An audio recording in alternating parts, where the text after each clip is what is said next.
because we got Christmas to celebrate with our families, and so do you. But we're going to go through our top 5 Christmas movies of all time. Remember, we are not saying that these movies are the best Christmas movies. We are saying these are our favorite Christmas movies. So me and Nayan have created a list personally, each individually, 5 favorite Christmas movies we have. So we're just going to go through this one by one and just kind of say why they're on our favorite list for the Christmas movies. So Nayan, what's your number 5 for your favorite Christmas movies?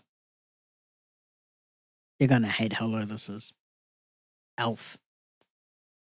It's fine. I'm just glad I made the list, honestly. Yeah, you knocked it out of the quarterfinals in the last podcast segment we did.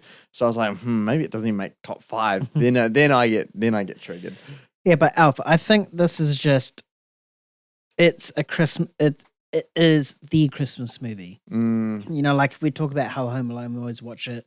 That's always based on Christmas, around about Christmas time, but it has nothing really to do with Christmas. Elf is a Christmas movie. It's about literally an elf getting put into the real world and just his reactions. I think Will Ferrell does an absolute fantastic job of portraying that and that naivety of his character as well. Yeah. So you got to respect that. 100%. All right, my number 5 is The Polar Express. Whee. And I think I put The Polar Express here because I think there's limited options when it comes to my favorite Christmas movies. I haven't seen as much as you because you have a whole list of 32 right there that you've seen. I have not seen that much. I can confirm that. But The Polar Express, it comes from an experience that I hold fondly, and it was a school trip. You know, at the end of school, the last month in December. So for New Zealanders, our school holidays, our big one is during December through to February. I know because Americans, it's like May to July or something like that. Yeah, I think we have the best. You know, the Christmas New Year's period. It's the best time to have like a long holiday. 100%. Yeah, we have it better than you guys. Yeah. But yeah, the Polar Express. It was like I think in the last week I saw it with all my friends. We were all sitting in the front row together. It was just such a good one, and the movie's good. It's fine. It's real Christmassy, and it's the movie that kind of, I guess, grabs hold of a child's imagination on terms of what Christmas is. You know, picking up kids from this thing and taking them through to Santa and the North Pole and stuff like that. Great film. What's your number 4? Home Alone 2. Nice. I mean, set in New York, you know, he's not quite defending his home, but he is somewhat, you know, and he just ups whatever he did in the first one to the second. I would have loved a third A where he just like kills him. I wouldn't even be surprised, honestly. But this one still had a heartfelt message at the end, you know, like him meeting the pigeon lady, and like he was there so scared of the pigeon lady, and then ends up being like his little mentor and stuff like that. And that's what motivates him to go defend his apartment. And then the brick scene, bro. the brick takes it out. That makes it. That's why it's on this list, because of that fucking scene. Yeah. But no, you are right about the pigeon lady. Yeah. You are. I can see how you'd resonate with that, since you don't like pigeons yourself, and you would hate the pigeon lady. Context to this, and I was robbed of the best moment of my life. I was in London. I forgot the park we were at. What was St. James Park, I think? Yeah, St. James Park. I had my little nuts ready. That's the park where you can go like feed little squirrels. And I had like a little squirrel here. James is ready with his camera for the most iconic photo of all time. And then just as the squirrel was about to take the nut out of my hand, this little fucking pigeon comes along and swoops in, scares the little squirrel away, and I get no more squirrels. So fuck that pigeon. That's why he hates pigeons. Oh, it's a great meme. It ruined it because you never got the photo with. I never got it. That's why I'm so fucked off. Yeah, I don't even know if you fed a squirrel, because I managed to get both. I never. But your moment was robbed by that one pigeon. It was. So yeah, that's a little funny meme there. My number 4, How the Grinch Stole Christmas. Which one? The Jim Carrey live action one. I've always loved this one because I don't even know how to really articulate that. I just have such a good time with it. Jim Carrey provides such a crazy, you know, kind of chaotic performance. He just kind of absorbs and puts a lot of himself into it, and it's just crazy, and it's just a lot of fun on screen. And I just have such a good time with this movie, and I think Tim Burton did a really good job of just adapting this for the live action. I know a lot of people kind of shit on it in a way that's like they take the quality of the film so seriously. Like where most it's critics. pardon? Like most critics. Yeah, it's like the movie we saw last night with the rom-com. Mm-hmm. They take it too seriously.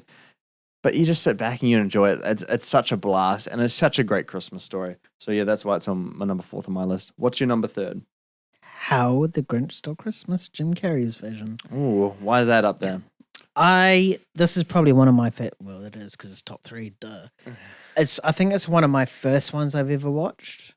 Mm-hmm. Properly. I mean, you watch stuff as kids, but you don't really like process it. I think this is the one where I actually processed it, and I think it's the one. I guess this is why I'm like me. What? I said, just talking about this, I can see why I'm like me now. The Grinch. Like, the Grinch. But not in that way. Just like, it was just so awesome watching Jim Carrey's performance in this. So you touched upon it before, how it's just so eccentric and stuff. Mm-hmm. Created so many memes, like the whole meme about when you're trying to like ski a dog and it's like him going, wah, wah, Yeah, to the camera. that one's the best. Stuff like that. It's just awesome. It's just so much fun. And I think this is where Tim Burton really excels as a director, is when he does this sort of goofy stuff. Mm-hmm. I mean, the quality of the film can be shit or bad, but it's about the highlights of it. Yeah. And also just like the weird like facial structures of the human characters as well. Oh yeah, what are they called? The Things or something? No, not the Things. Nah. Something. Because it's Thing 1 and Thing 2. That's Cat in the Hat. Yeah. Something. Who's? Cindy. Yeah. Whoville? Cindy No, Lou Who. Yeah, that's I don't know what they are, but they're not fully human, are they? Yeah.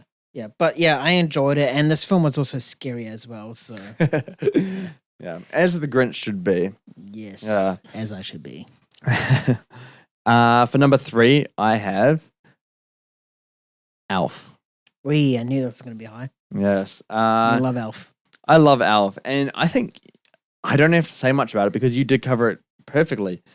It's like the ultimate Christmas movie because it's a lot of these movies, they take shape around Christmas. Home Alone is set around the Christmas period and it has Christmas elements to it. But Alf is actually about Christmas, about an elf, wanting to, please Santa and find his dad and all that kind of stuff. It's just so ingrained in Christmas that it's not fair to the other films. Alf is so hilariously funny. I think its comedy ages a little bit worse than both the Home Alone movies. Both good Home Alone movies. I'm not talking about Home Sweet Home Alone, of course, because we don't like that movie. But Alf, it continues to be funny, not in the same way, but it is hilarious. And the kind of, I guess, comedy that was involved in that film, it just kind of really brings me into the story, and it's always a easily rewatchable movie. And I just love watching over the Christmas period because it's a really nice Christmas movie, and that's what this list is all about. Feel good Christmas movie. 100%, yeah. It makes you feel good as well, so that's always good. All right, we're going to the top 2. You know my top 2. I do. Everyone knows my top 2. Everybody. I've justified my top 2. Yeah. Should I just say my top 2? No, I want to know the second one because you might have a surprise at number 1. So let's just go with your second one. What is it? A Muppet Christmas. No, it's the Nightmare Before Christmas. Nightmare Before Christmas. The two finalists. Funny how the two finalists in the bracket ended up making it. Yeah, it was actually my 2 favorites. Oh, you're lucky that one was on one side and one was on the other side. Yeah. Oh my god, if it was a semi-final, that'd be horrendous. Imagine if it was a Christmas Chronicle versus Home Alone or something. Would have been the worst final ever, but we got a good one. But yeah, Nightmare Before Christmas, I think I touched upon it quite a bit during that bracket, but I'm a stop motion fiend. I like anything stop motion. And also just like, the balance between Halloween and Christmas as well, and how Jack Skellington tries to bring that Christmas spirit to his Halloween Town sort of world. Yeah. Yeah. Mm. You guys know what my number 1 is, so James go on to your number 1. What is it? Do we have a surprise here? No. It's Home Alone. It's Home Alone. And I justified already, so yeah. In the last segment. But Home Alone, why is it for you the top Christmas movie? Not just why it beats Nightmare Before Christmas. Why is it the ultimate one? Does it have a personal meaning to you? The only personal thing is that I just watch it every year. Mhm. I used to start off with the family, and then as I grew older, obviously family move apart. And it's the one thing that I always just watch because that's what I was trained, air quotes there, to Trained do. to do. You Have you know, watched it this year yet? not yet. I'll probably watch it on the weekend, closer to Christmas. Like Do you I have the usually 4K do. for it, by any chance?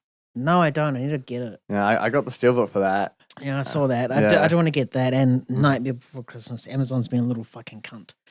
Oh, in yeah, regards to because you that. ordered it and then they couldn't do it. It got damaged, air quotes, damaged in transit. So I might just. And now they're resending it? No, You I had reorder to it? like reorder it. And Oh, right, stuff like that. So pain in the ass. But yeah, I think just Home Alone. I think I also like that chaotic sort of kidness to it because any family member or family friend of mine, there's one in the UK, would know that I was a very chaotic child. And this is probably the movie that inspired me to be that chaotic sort of person. Now he's a So, chaotic adult, guys. I am. Yeah. I am the agent of chaos. Love it. All right. So my final two. You probably know this one. You probably know them, don't you? I think I have a vague idea. Just I think so. give me a little nod if you know. One. Number one. Oh, at number two. I don't know what order, but I think I know. At number two, I got Home Alone 2. And that means, obviously, at number one, I also have Home Alone. Yeah. It is the number one Christmas movie for me. Home Alone 2 coming at number 2. And honestly, I really struggled with the top two. I didn't know which Home Alone movie I loved more. It's so hard, eh? Because I think Home Alone 1 is the better movie. But Home Alone 2 just ups the ante on those guys to a level where I just die in laughter. It's so good. Like me and my family, it always alternated every year. It's like Home Alone 1 and then Home Alone 2 the next year, Home Alone 1 and Home Alone 2. We've done it for like, I think 7-8 years now. Do you not go like back to back or anything? No. I don't know if my family can handle two movies in a row. They're not built like me, mate. But yeah, so I think this year's Home Alone 2. I love how like brutal he gets with it. It gets a little bit slower in other parts, unlike the first one. So that's why I kind of gave the first one the edge. And I gave the first one the edge as well, is because it's kind of the introduction. It's just that Christmas movie, and depending on kind of like what time period you're born in and what era you fit, if you're born around the years of me and Nayan, Home Alone's that movie. It's that Christmas movie. Mm-hmm. And you're kind of brought up on it in a way that just kind of, it touches you in a certain kind of way. It just hits you differently. And, you spend those moments watching it with your family first, and then you carry it on with you, like through your adult years, whether it's alone, with a partner, with friends. And then and I'm speaking for me, but you're welcome to agree with me or not. It's something that I'll carry and pass down, when I start having kids and my family. I'd want to keep watching it with them because it's just that kind of movie. Probably probably. If I'm not looking forward to that movie. No one is. But yeah, no. So those are our top 5 Christmas movies. Christmas movies they're not always the easiest to rank, and I think people have a very different idea on what a Christmas movie is. The whole Die Hard. Die Hard, is it a Christmas movie or is it not? People have a different interpretation of what it is. So everyone's lists are very different. Thankfully, me and Nayan's lists were very quite similar. We had some, There were a couple that, because you didn't have Nightmare on yours, and you didn't have Polar, but I think we had everything else. Oh, I think so. Yeah, because you had How the Grinch, Elf, Yeah. Home Alone 2, and Home Alone 1. Yeah, so we were aligned on that. But I know other people have different lists. Remember, we're not saying these are the best Christmas movies. We are saying our favorites that kind of mean the most to us. But our number one is the best. Yes, I think we can both agree on that. I think most people could agree on that one, actually.